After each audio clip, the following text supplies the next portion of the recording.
I've worked with hundreds of women entrepreneurs to help them market their businesses.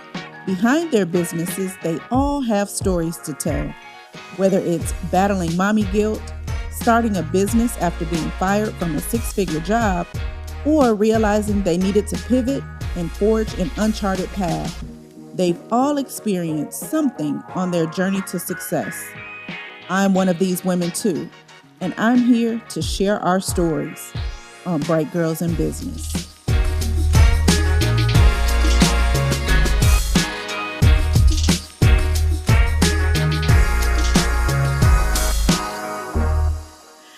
Hello, everybody. This is Chanel Yarber of the Bright Girls in Business show, and we are back for another week of the show with another phenomenal woman. And I'm really excited because today is actually a special edition of the Bright Girls in Business podcast because it is a joint podcast with my friend, my sister, my soror, Miss Tanae Rogers of the Tanae Talks podcast. So welcome, Miss Tanae. You tell the people who you are. You do this. You know, you could tell the people about yourself. Well, hello, everybody. My name is Tanae Rogers, host of the Tanae Talks podcast, the podcast that educates and entertains, the podcast where you come to laugh and learn. And I'm the host of that. I am a wife, a mother, a podcaster, an educator, et cetera, dot. She all that, basically. She's every woman, it's all in her. And today is International Women's Day, and we are coming on here to talk about a topic that we just kind of started like texting about and just ruminating, and it just bubbled up into this show. And so we both kind of excited. We wanted to share space for International Women's Day and chat about women in leadership, particularly Black women in leadership. I can't speak about Asian women. I can't speak about Mexican women. I can't speak about white women because I'm none of them. I'm a Black woman. She's a Black woman. And we're going to talk about us being in leadership and the shift that we've seen lately in our career paths, in entrepreneurship, and leadership spaces of women taking up more space and maybe not sending the elevator down. So this topic today is send the elevator down, sis. So we're going to talk about all of the trials, all of the issues that we find when we're in leadership. So Tanae, I want to kick it off to you because I did a little research just so I could have a basis for what I was saying, because I didn't want, people get on podcasts and they start just talking and saying stuff, and then everybody's like, that's not true or whatever. No, right. I did some research. So I'm gonna cue the research up so we can kind of get into what we want to talk about. So I saw a Forbes article and it was titled, Black Women Leaders Are More Ambitious but Less Supported at Work. Okay. All right. Mm-hmm. And it basically said that compared to other women at their level, Black women leaders are more likely to have colleagues question their competence and to be subjected to demeaning behavior. And 1 in 3 Black women leaders say they have been denied or passed over for opportunities because of personal characteristics, including their race and gender. Okay. So I am going to speak from my experience first and just say, yes. It's true. A simple yes. So I want to put this on the table to you. You're in leadership. You're in education spaces and all of that. How have you seen in your career any of this show up? To the Forbes article, I've seen people that have the skill set, the real skill set, not ascend to where you might think that they would ascend, and someone in less competent ascending. And so I've seen that. And so will I say race played a role in it? Absolutely, depending on what it is. And some people are not as malleable as others. And so when you are not a yes man, sometimes you're not able to ascend. Sometimes when you kind of go by the policy, you're not able to ascend. Or if you don't want to play the game, then you're not able to ascend. And sometimes there's games it's like Game of Thrones within Game of Thrones with it, within the system, depending on what you're doing. And so if you're going to stick to a particular code of conduct, maybe your own personal code of conduct, then your ascension may be stagnant. I can agree with that. I know for me, being in corporate and then transitioning into my own business and then back into corporate, I don't like the mind games. Me personally, when I feel like mind games are being played or like the cards are being shuffled around, in front of me, and I don't know which one to pick, and you know how they, yeah, like look, what they call a three-card Monty. Yes, it's like that. Okay, pick a card, any card, and they just flipping stuff around, and then you're like, wait a minute, the last time this was the path, this was the way, this is what you told me, right? And then the next thing you know, they done changed the game up, and it's something else, and then somebody you've trained is coming up and they're taking your job or pulling rank or, it's all of that. All of it. I would say to to the point of the three-card Monty, sometimes when we're in these spaces as Black women, the same rules don't apply. To your point. So let's just say you went to a training and these things were laid out in the training that this is what everybody's supposed to do. Make it applicable to your position. And then you are literally following it to a T. But then you're able to get wind of some colleagues' work and performance and metrics, and you realize that they're not following what had just been handed down, yet they're not getting in trouble, they're not getting a write-up. And I'm not for anybody like losing their livelihood, I'm not saying that, but it seems like the hammer is laid down on Black women when we when we color outside the lines. Very much so. I'm in a leadership class at work. And so they're putting me through this 13-week leadership course because I lead on my team. And one of the things that I had to bring up today, because we were just talking about like the stories that people tell themselves and how you interact and engage with people in corporate, in work and all that other good stuff. And I was telling them sometimes I feel like I am extra cautious of how I carry myself at work, because I don't want to come off and be perceived as the angry Black woman when I come in the room. I know I have a resting bitch face. You better. I'm not thinking of anything. I'm not mad at anybody. Yeah. I'm not, I'm really not even studying these people. But in their mind, they come up with, because I carry myself a certain way, that I'm mad or I'm angry or I'm hard to work with. It's the big I word. The big I word is intimidation. Right. That big word. And then the next thing you know, it's, we didn't feel you were easy to work with, or, all these other excuses that they come up with as to why you didn't either get the next position or, get sponsored for something or whatever. And it's like, did you get to know me? Did you try to engage in a conversation with me? Were you polite to me? You don't have to know my business. You don't have to know what I ate last week or what I did with my family, but you could just ask me, how am I doing? And that opens up a door for us to build a rapport with one another. And I guess I don't really like the term RBF, the resting bitch face, because I'm realizing that with my son, he's just a very chill guy. I am hyper. My son, he's a Gemini, so one minute he's hyper and the next minute is just like, and so I find myself like, are you okay? And he's like, Mom, I'm just chilling. You know what I mean? So I feel like that with the RBF situation. You could be thinking about what you're going to cook later. You could be thinking about business. Anything. But the fact that, what I did with my son was I asked, are you okay? Because then we got the big, when you assume, you make a what out of what, yes, and we know what. And so for them not to even engage and ask you and say, this is the reason why, then it's not even speaking to my skill set. That's a personal thing, and it shouldn't be personal in business. Absolutely. I have found that most times we as Black women, we're looking to the letter.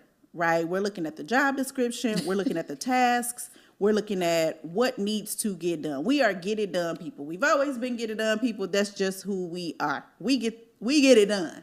And do. and do some extra stuff while we getting it done, Yeah. right? Mm-hmm.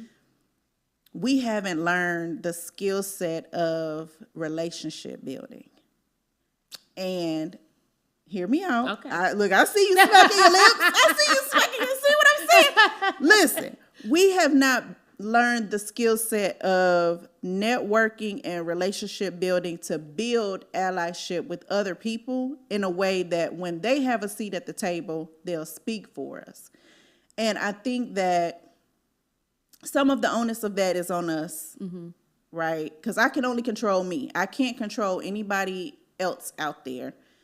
But then again, some of the onus is on other people's biases.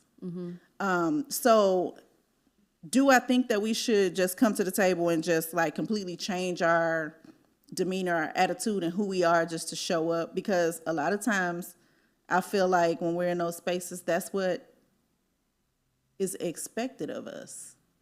Like I can't, and that goes to one of the other things that was noted in the article. It says Black women are almost twice as likely as women overall to say that they can't bring their whole selves to work. Like, I mean, we can even just think about like the Crown Act. A minute ago, I couldn't like, you got locks, I got locks. Like we couldn't come to work like this. We had to like vanilla ourselves down. And I don't think that the onus of that part is on us.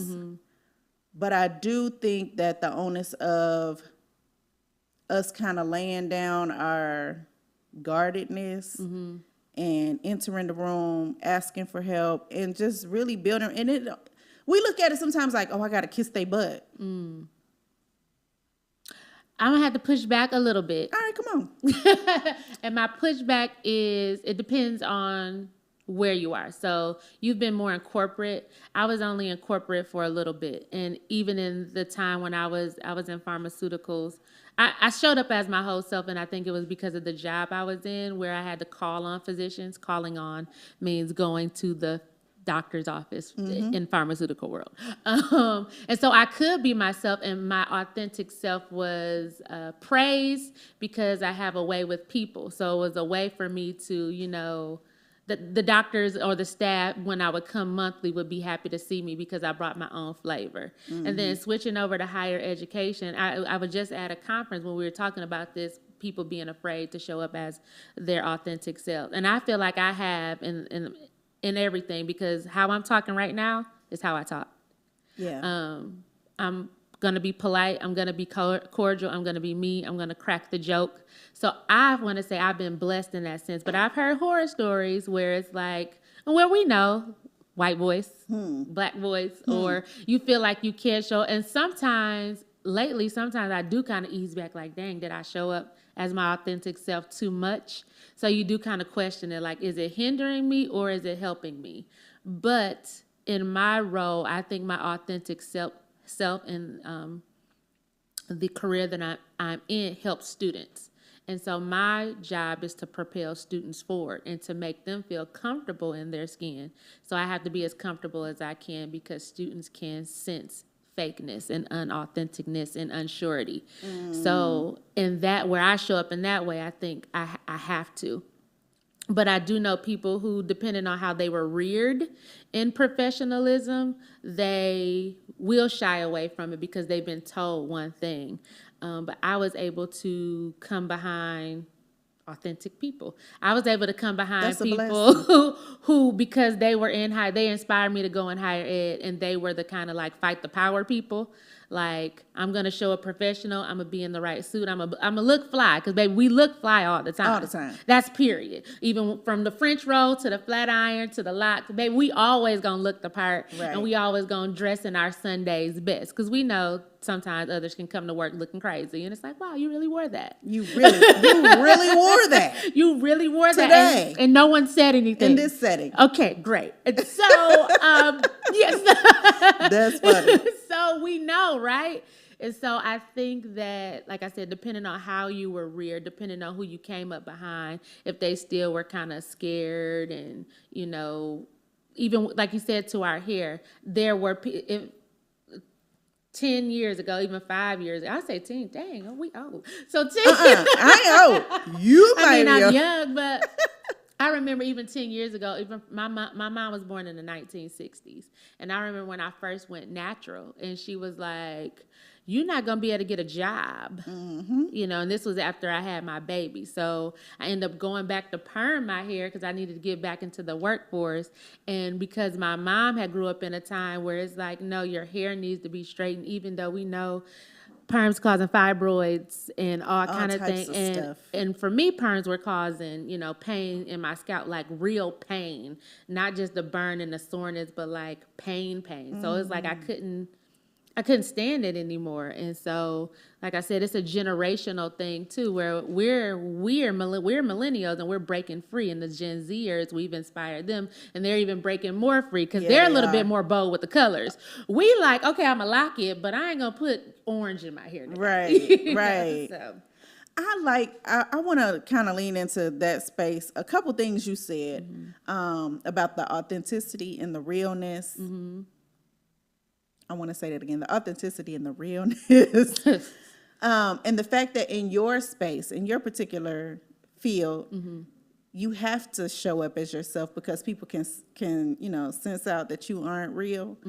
I think in other spaces, it's the flip side, right? Sure. If I show up real, you know, sister girl, whatever, then you're punished for that.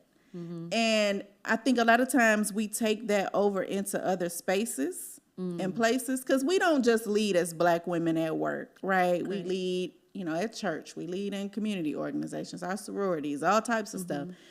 And then we carry those same standards. Like, I went to an HBCU.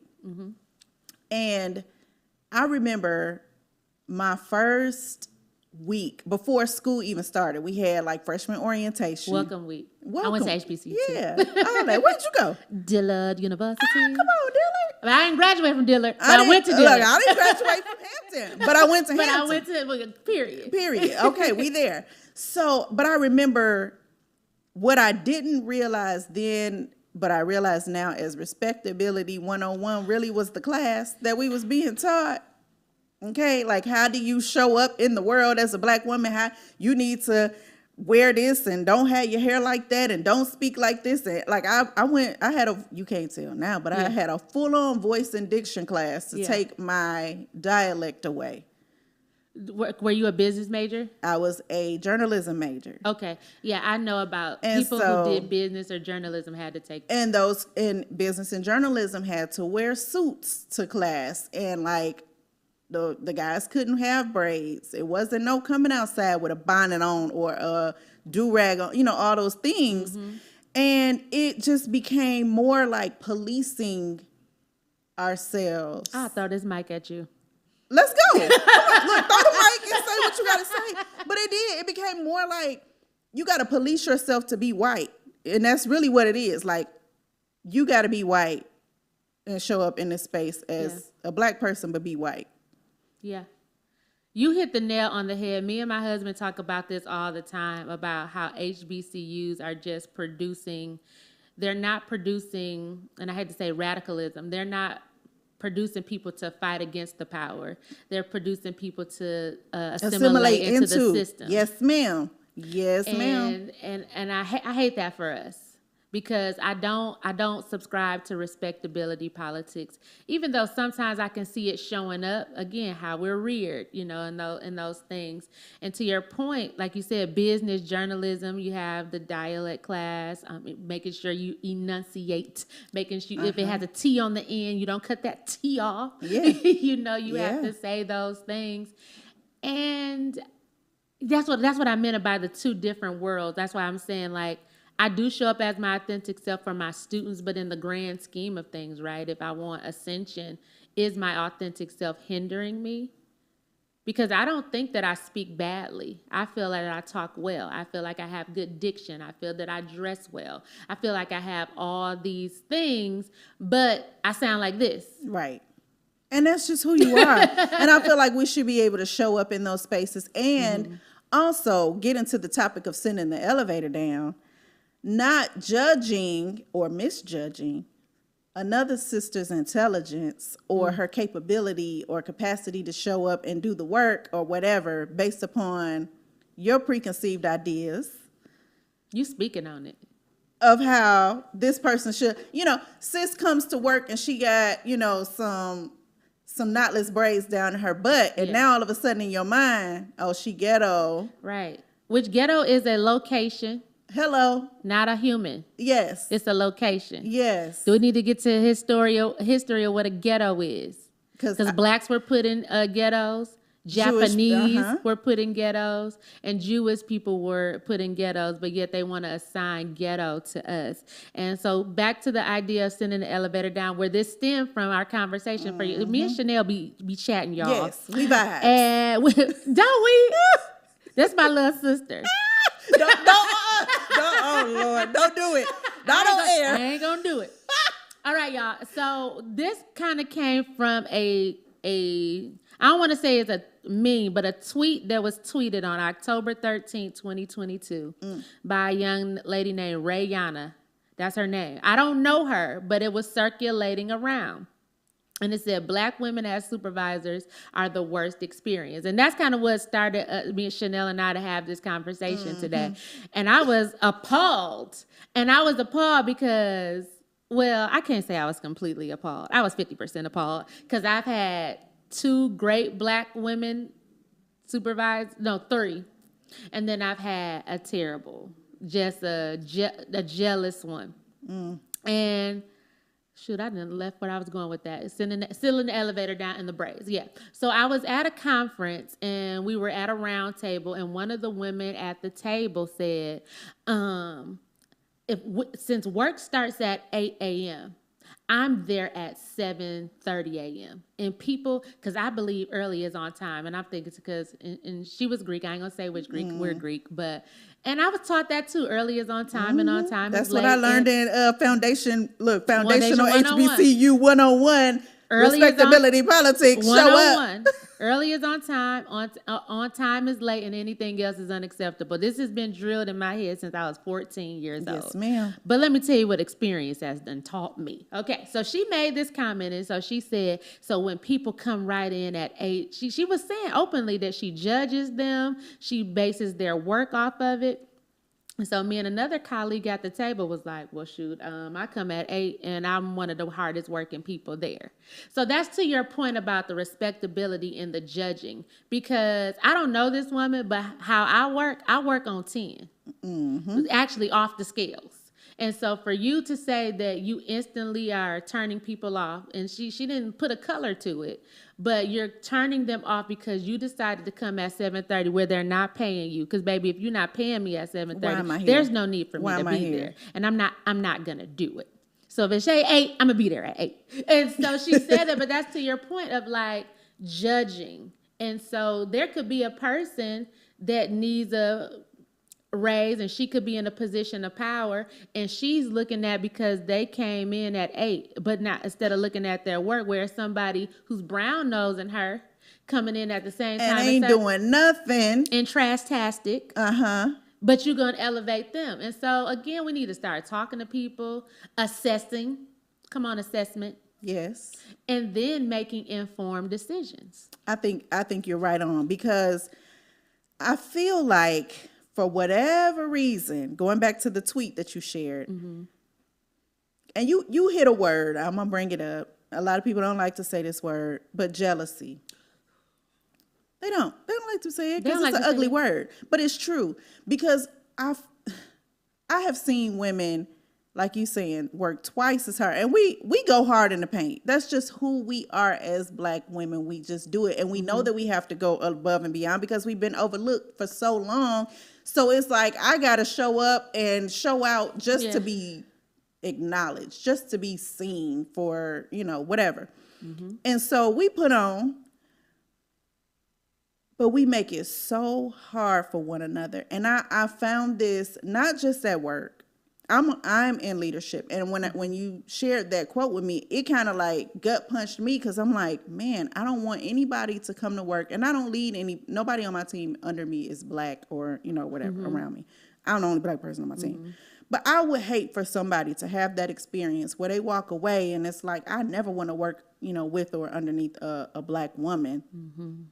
Because that's going to prevent the rest of us from ascending, because now that person that was your subordinate, and they may be another race or whatever, they ascend. And now what they say, when you go up the elevator, it's going to come back down and you got to watch the same people ascend that you just tried to keep down. Exactly. But we do that so much to ourselves. Even in, you just brought up the sorority. Don't look like that. Truth.com. But we do. Yeah, we very judge true. each other. If you don't do this, if you don't work your finger to the bone, give if you all ain't your came to all 80 events. Yeah, if you ain't done all this stuff, you're not worthy. And so no, I'm not gonna and and we want to. I'm gonna ask you what your thoughts are. I got thoughts about it. I'm gonna say what part of my thought is. Okay. We haven't had power long enough to know how to wield power. Okay? And we think that because that power looks like gatekeeping and keeping each other out and pushing others down, because that's what power has looked like to us for so long. And so instead of saying, I didn't like how that felt when that happened to me, we say, this is what I'm supposed to do when I get into power. And it makes me feel better about myself to be able to push somebody else down. That's what I think it is. Tell me what you think it is. And audience, while y'all in these comments, all right, I see y'all here. I see y'all. I need to hear, what do y'all think this is? We need to hash this out today, because go ahead. No, well, before I get to that, I want to come back to the tweet about black women as supervisors being the worst experience. I don't like blanket statements. And I don't like generalizations. Yes, because it's never all or nothing. It's never that. And when my little cousin had reposted it, this is where I saw it. And I said to her, that's not true. Have you ever had one? And she said, yeah. And I said, so this statement can't be true. It can't be true. It's not applicable to everybody. But to your point, if they have that one bad experience, then when they go to the next job, they're going to carry that bruise with them, and so then they might interact with that person negatively, which causes the interaction to be negative. That's number one. Number two, like you said, being afraid to send the elevator down, that whole idea of, I worked so hard to get here, so I want to make it equally as hard for you, instead of lightening the load. Yes. Instead of assessing the situation, putting our thinking caps on. We don't do that no more. Remember when you was little and they would say, put your thinking caps on? Yeah. And thinking about how our ancestors lightened the load for us. As much as still we got much road to go, the load has been lightened for us. There's a TikTok going around about, it's like a funny thing about your ancestors coming back and asking you questions. I saw that. And one said, my ancestor asking me what I'm doing. And the girl said, nothing. And the ancestor was like, oh. Right. Because we can now, not really, but we can kind of be like, I'm doing nothing today. I'm chilling today. Where that wasn't the opportunity afforded. So we need to put on those thinking caps and assess that when we're interacting with one another. And to your point, it's learned behavior. Because we go to these institutions, whether HBCUs or PWIs, and we're learning from the oppressor how to treat each other. And they're not communal. And we're communal people. So get back to your roots and be communal. Because when you're learning to just lay down the law, be mean, this whole idea of pull yourself up by the bootstraps. Which is a lie. A whole god darn it lie. A whole lie. Because sometimes you don't even got Martin Luther King said, sometimes you don't even got the boot. So how you going to pull up the strap? So we have to help one another. Where we come from, we help each other because we know there's no other. Absolutely. So you got to help, and that's how I lead. I'm even in my position, I make sure that if I get information and I feel like maybe everybody didn't get it, or I'll print off copies for everybody, and I'll just pass it around to everybody. Just so that they can have it, no matter their creed, color, whatever. I'm just gonna pass it out because I want somebody to say their interaction with me was also pleasant. And I'm not doing it as the word says, doing as eye service as the men pleasers do, because I'm not doing it for that. I'm doing it from my heart because I want this thing to work well. And when everybody feels good, everybody's going to work better. And then they might want to implement that same behavior. Like, we used to say jocking where I'm from. Like, you jocking off me. Yeah, jock that. I used to say that too. Jock positive behavior. Yes. Don't jock negative stuff. Yes. I think, and I know I always go back around to social media because I do think that social media has a huge play in our behavior nowadays, whether we think so or not. And that whole, I'm living this life of luxury that people are putting on or whatever. I have ascended. I have become. I am woman. Hear me roar. Whatever right? It's like, oh, I'm up here and you're down here, and and then they be so stressed out and they living a lie and child. First of all, I done about to throw this mic at you for one more time. That's how it is. It's like you got the whole highlight reel going, and you got your Louis bag, and you're doing great, and that's wonderful and beautiful. And you're in debt. And you're stressed out, and you hate everybody around you, and you bring that hate energy everywhere you go, and now you gotta look, you gotta try to put on all these airs to make yourself feel like you're something, because you're empty and you're depleted on the inside, sis. Like, Yeah. It's the J word. Let's go back to the J word. Sometimes they're jealous of you because of your spirit. Yes. Because they can't understand how they spent all this money to be up here and you rocking some Shein. Because, baby, I'm rocking some Shein. Hello. As a matter of fact. Is this from Shein? It might be. But you know what I mean? And they can understand how people are gravitating towards your spirit when they invested thousands of dollars. To still be ugly.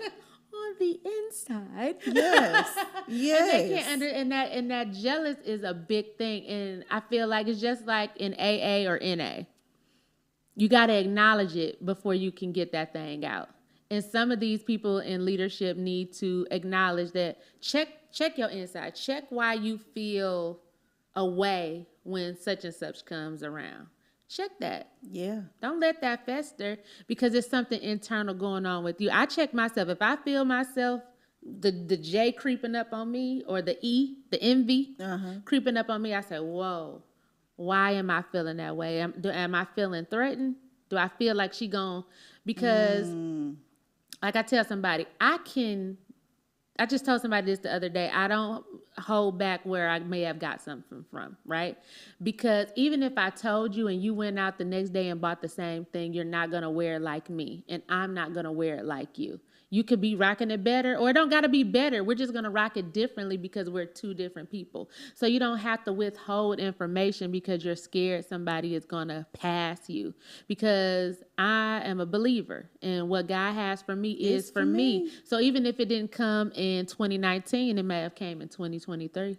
And I'm also a believer that things happen at their appointed time. Write the vision, make it plain, and at its appointed time, it shall come to pass. Shall, that's a promise. Means it shall be, and it's going to happen. Preach. Am I preaching? You better come on. You better preach. Go ahead and pass this collection plate. I'm saying, listen, I'm looking at these comments, and I ain't trying to cut you off.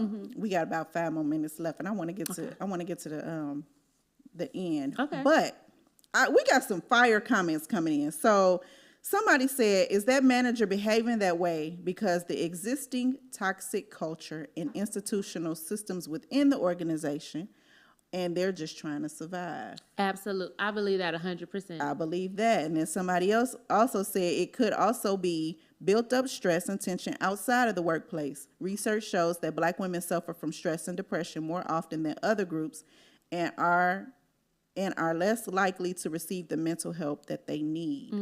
And I believe wholeheartedly, thank y'all for those 2 comments, because those 2 they're very rich in what you are saying. For sure. And they're very true. We don't deal with our mental health, and we carry, I just came from therapy right before coming here, and we just had this conversation in therapy, and my therapist is a Black woman, and she is one of us? Yes. And so we talked about the mental health and the stress that comes around overperforming and, trying to show up a certain way and doing all these things. And now you're under stress, and now you're pouring out toxic waste on everybody else. Spillage. And you don't realize it. So thank you for bringing that up, because it's very, very true. I love to lay on the couch and lay my burdens down, because I know I can become neurotic and foolish if if left to my own devices. And so I think that mental health and taking care of yourself in these unsafe spaces, because they are unsafe for us. Let's be real. Yeah. In these unsafe spaces is necessary. Can I speak to that? Go ahead. To the mental health part, if you are employed, use your EAP. That's the Employee Assistance Program. I was on the church van the other day, and the radio came on for that. And the bus driver on the church van was like, "What's EAP?" He didn't even know what it was. And I said, if you're employed, go to Human Resources, and you can get 6 free counseling sessions. Depending on where you work, it could be 3, 4, or 6. But get those free sessions. It's confidential. And just piggybacking back a little bit about you saying, being okay to lay on the couch and lay your burdens down. I'm I'm still in process of feeling like people should be able to work through trauma.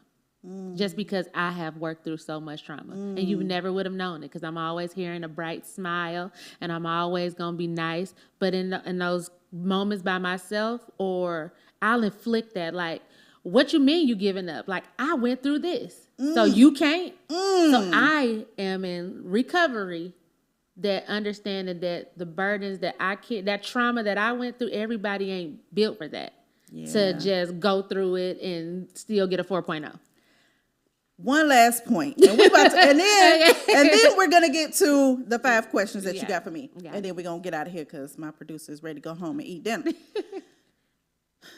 I love that you just said that. So one of my line sisters is a therapist, and we talked about safe spaces. And an example that she brought up was one time at an event. One of our members was giving accolades for working through pneumonia. She had pneumonia and she was really sick, but she still put on this program. Yeah. And everybody was like, oh man, giving her kudos. And she said, but in her therapist's mind, she said, no, sis.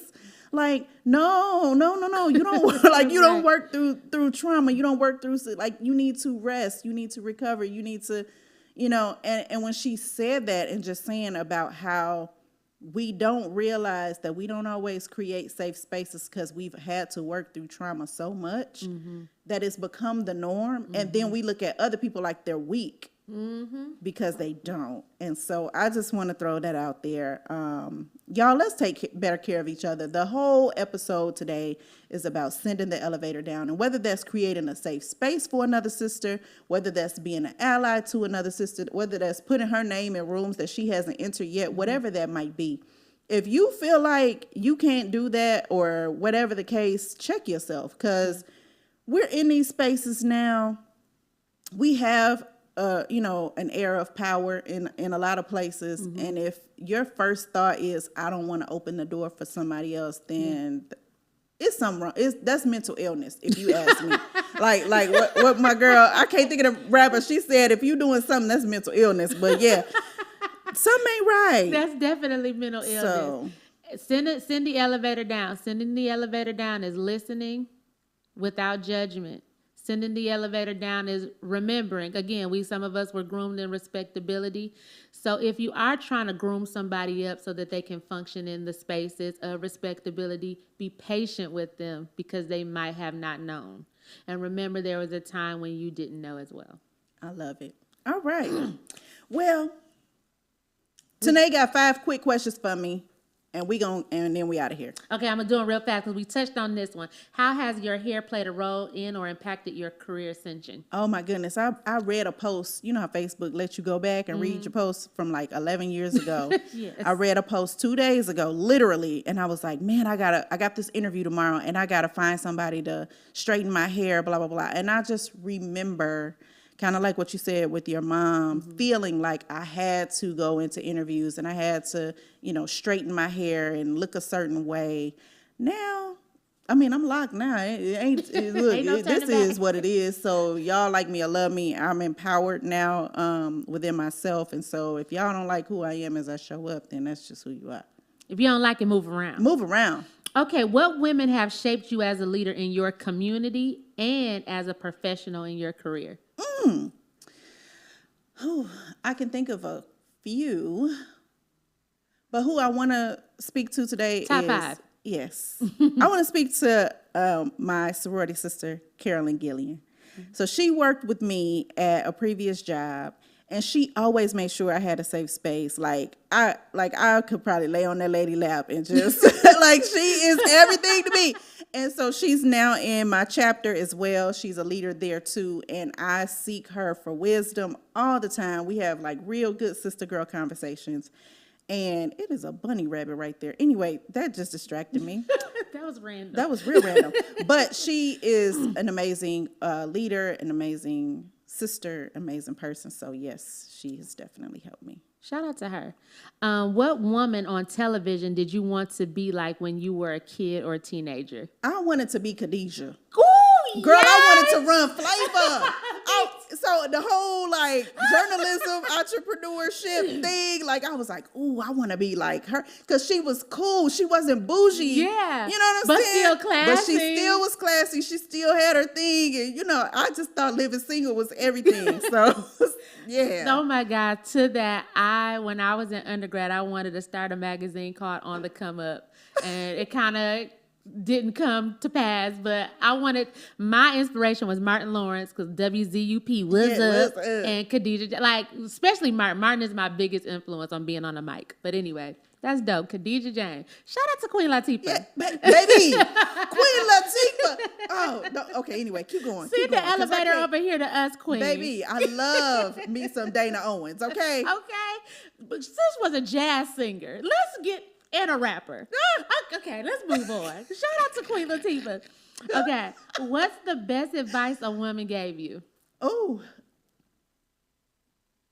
the best advice a woman gave me. Lord, I just had to choke. And it don't got to be like corporate. It could be like some real. I'm tell you, it was make sure he love you more than you love him. I heard that, and I ain't found it yet. I don't agree with that. But that's what I was told. And I think it's good advice, because women get carried away in our emotions. And if we don't watch it, we'll end up carrying a relationship, and he'll be like laying on the couch doing nothing. Okay, I get that. So it may not necessarily be that the feeling or the emotion isn't there. I think it's sometimes just about controlling how you show up in a relationship, and like not, I don't want to say not giving your whole self, because I think you should give your whole self, but it's very easy for us to get in situations where we're carrying the whole thing. Away. Yeah. So I think that's good advice. Anyway, I want to say my remix to that is make sure that it's mutual, that the reciprocation is mutual. Yes. And I only say that because I dated a dude who, to that point, loved me more than him, and it overwhelmed me to the point where it was like, yeah, that's a turn off sometimes. Yeah, mutual. Okay, last question. What's the most difficult lesson you were reluctant to learn? It kept reoccurring until you finally. Ooh. To let people go. Chanel. Huh? This is my 30th time about to throw this mic at you, because I am a work in process. It's hard, because you want to, going back to your last question, you want to make it work. You want to see the best in people. You want it to be, and you got this fairy tale. Women, we show up to the table with a fairy tale, right? We done already seen ourselves, you know. Yeah. And then it's hard, because you got to let go of the idea, not necessarily what's actually happening, because what's actually happening probably sucks, but you got to let go of the idea. And so that's the lesson. Y'all heard that? Yep. Let it go, babies. Well, we've come to the end of the hour, and I'm hungry, and I know that it's time for us to go. But thank y'all for coming, showing up in the comments. Y'all know I love this engagement. I'm like on 10. I got to go through and read everything y'all said, because y'all was like, pew, pew, pew, pew, pew. So we are coming back, though. We talked a little bit about taking care of ourselves as women, and I am bringing my chiropractors on. It's 4 Black women, and they run a chiropractic practice, and they get me all the way together. We're talking about taking care of ourselves as Black women and making sure that we are holistically, mentally, physically, spiritually, all that taken care of. So come back. We'll be back. And thank you, Tanae, and the Tanae Talks show. Thank you so much for having me. This was so fun. We always have a good time. Be sure to follow me on social media at Tanae Talks. That's TYNEETALKS. I know it looked like Tiny because I had a Black mama, but it is Tanae. So follow me on all platforms. Tanae Talks. There you go. All right, y'all. We'll see y'all next week. Bye. Thanks for watching the Bright Girls in Business show. Be sure to like, comment, and share this video. And don't forget to subscribe and smack the bell so that you get notifications each and every time I go live with a new episode. Until next time, watch one of the previous episodes, and we'll see you next time.